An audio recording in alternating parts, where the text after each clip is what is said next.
Meu nome é Regina Silva, nasci em 1993 e até aquele aniversário eu jurava que conhecia a minha história, que sabia quem eu era, de onde eu vinha, quais raízes sustentavam a minha fé, os meus valores, minha luta pelo Brasil, pela família, por Deus. Mas naquele dia, naquele dia eu desabei. Tinha bolo, vela, meus netos correndo pela casa, risada de criança misturada com cheiro de café recém-passado. Meu filho mais novo, o Ricardo, chegou com um embrulho todo caprichado. Mãe, achei isso no baú da vovó enquanto organizava as coisas para o inventário. Eu sorri, achei que fosse algum bordado antigo, uma foto da infância, sei lá, um pedaço da nossa história. Mas não era nada disso. Dentro da caixa tinha uma carta, uma folha amarelada dobrada com cuidado e uma pulseirinha de maternidade daquelas de hospital. Só que o nome não era o meu, Maria de Fátima. 21 de outubro de 1943. Eu fiquei olhando para aquilo, tentando entender. Meu coração começou a bater rápido. Parecia que tinha um tambor dentro do peito. Ricardo, que brincadeira é essa? Ele ficou pálido. Não é brincadeira, mãe. É sério. Lê a carta. E eu li. Minha querida filha Peridari, se um dia você encontrar esta carta, é porque já sou velha demais para carregar esse segredo. Você não nasceu de mim. Você chegou aos meus braços no hospital de São João del Rei, numa noite de tempestade, quando uma moça bem jovem me implorou aos prantos que criasse a filha dela. Ela desapareceu na manhã seguinte, sem deixar nome, sem deixar nada, só você, enroladinha num pano florido e com essa pulseirinha. Pause e eu senti tudo girar.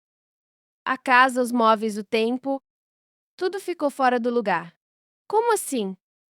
Como assim eu não era filha da minha mãe? Como assim, depois de 60 anos, eu descubro que fui escolhida? Que a mulher que eu chamei de mãe a vida inteira. Eu fui pro quarto, tranquei a porta e chorei como criança, porque era como se tivessem puxado o chão debaixo dos meus pés. Como é que eu ia olhar no espelho agora? Como é que eu ia rezar do mesmo jeito, com a mesma certeza de antes? Minha identidade, minha história, minha fé, tudo parecia ter sido arrancado. Pause se essa história tá te tocando. Se você já passou por um momento onde tudo desmoronou, então me escuta até o fim. Porque tem coisa que a gente só entende depois da dor. Só depois da verdade rasgar o peito. Naquela noite, eu voltei para o quarto da minha mãe e comecei a vasculhar tudo.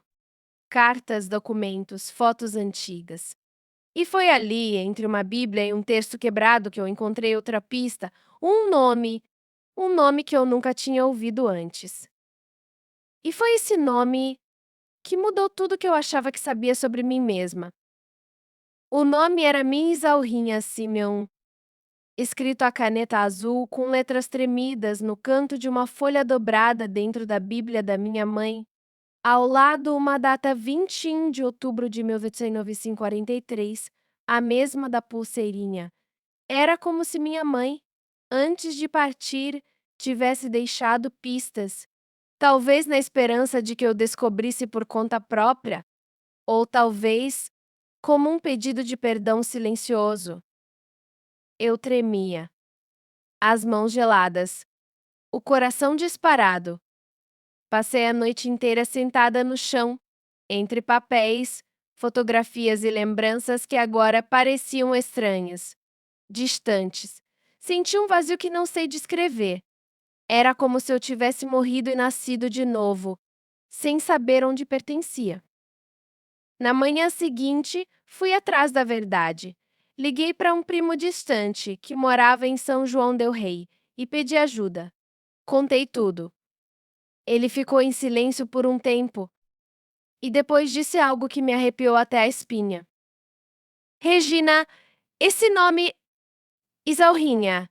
Eu lembro de uma história antiga. Diziam que ela era uma moça pobre filha de lavadeira. que ficou grávida do filho de um coronel e desapareceu-se de mim. Meu sangue gelou. Eu, filha de um escândalo. Fui para São João no dia seguinte. Precisei ver com os meus olhos. Cheguei como quem carrega o mundo nas costas. Cada esquina da cidade parecia sussurrar coisas que eu nunca soube. Fui ao hospital, que agora era um posto de saúde. Bati em portas antigas, conversei com velhos que mal lembravam do próprio nome, mas que, quando ouviam Miss Alrininha, ficavam sérios, abaixavam os olhos. Até que uma senhora, bem velhinha, com a voz fraca, me olhou nos olhos e disse: Você é filha da Isaurinha? Meu Deus do céu! Eu congelei. Ela se chamava Dona Laudelina, ex-funcionária da Santa Casa. Ela era boa menina, doce, mas sofreu demais. O pai do bebê era um homem casado, poderoso. Mandaram ela sumir e ela sumiu mesmo. Diziam que entregou a menina para uma mulher que rezava no hospital. Uma tal de Sebastiana. Era sua mãe adotiva, não era? Pause foi como levar um soco no peito. Eu não consegui responder. Só balancei a cabeça e chorei. Chorei ali no meio da praça como se eu tivesse 6 anos de novo. Como se tivesse acabado de perder minha mãe pela segunda vez. A partir dali, tudo virou uma avalanche. Descobri que Isaurrinha morreu pouco tempo depois. Tuberculose. Jovem demais, sozinha. Nunca mais foi vista em público depois do parto. Eu era filha do silêncio. A criança que não podia existir. A vergonha de uma história abafada pela força dos homens e pela covardia do tempo. Voltei para casa com o coração quebrado. Me tranquei por dias. Olhava minhas fotos de infância e sentia raiva. Raiva por nunca ter desconfiado. Raiva por ninguém ter me dito. Mas, no fundo, o que doía mesmo era a saudade de uma mulher que eu nunca conheci, mas que me deu a vida. Foi Clara, minha filha, que me puxou de volta. Um dia ela entrou no quarto, sentou na cama e disse: Mãe, eu sei que tá doendo, mas você continua sendo a mesma mulher forte que me criou. A senhora não é só de onde veio. A senhora é para onde foi. Pause e aquilo me desmontou. Porque por mais que a verdade tenha me rasgado, eu entendi, enfim, que a identidade da gente não tá só no sangue, tá nos passos que a gente escolhe dar, tá no amor que a gente espalha, tá nas cicatrizes e no que a gente decide fazer com elas. Hoje eu tenho 104 anos e às vezes ainda me pego olhando pro espelho, tentando ver o rosto da Isaurinha em mim. Às vezes eu vejo, às vezes não. Mas o que eu vejo sempre é uma mulher que sobreviveu, que foi filha da mentira, mas renasceu pela verdade. E se você também já se sentiu perdido, se já questionou suas raízes, saiba, a verdade pode doer, mas ela também liberta. Porque no fim das contas, eu descobri que não fui abandonada, eu fui salva. Os dias depois daquela viagem foram estranhos. Parecia que eu andava por entre dois mundos. Um que eu vivi a vida toda feito de certezas que agora pareciam frágeis. O outro, o mundo novo da verdade descoberta tarde demais, das perguntas sem resposta. Eu comecei a sonhar com ela. A Isaurrinha. Sonhava que ela me deixava numa praça, chorando. Às vezes ela vinha sorrindo, outras vezes vinha de branco, quieta. E eu acordava com o coração apertado, sentindo uma saudade que eu não sabia que tinha.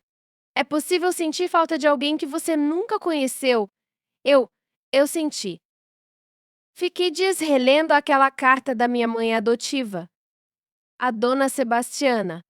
Cada palavra dela parecia um pedido de perdão e um gesto de amor ao mesmo tempo. E sim, demorou, mas eu perdoei.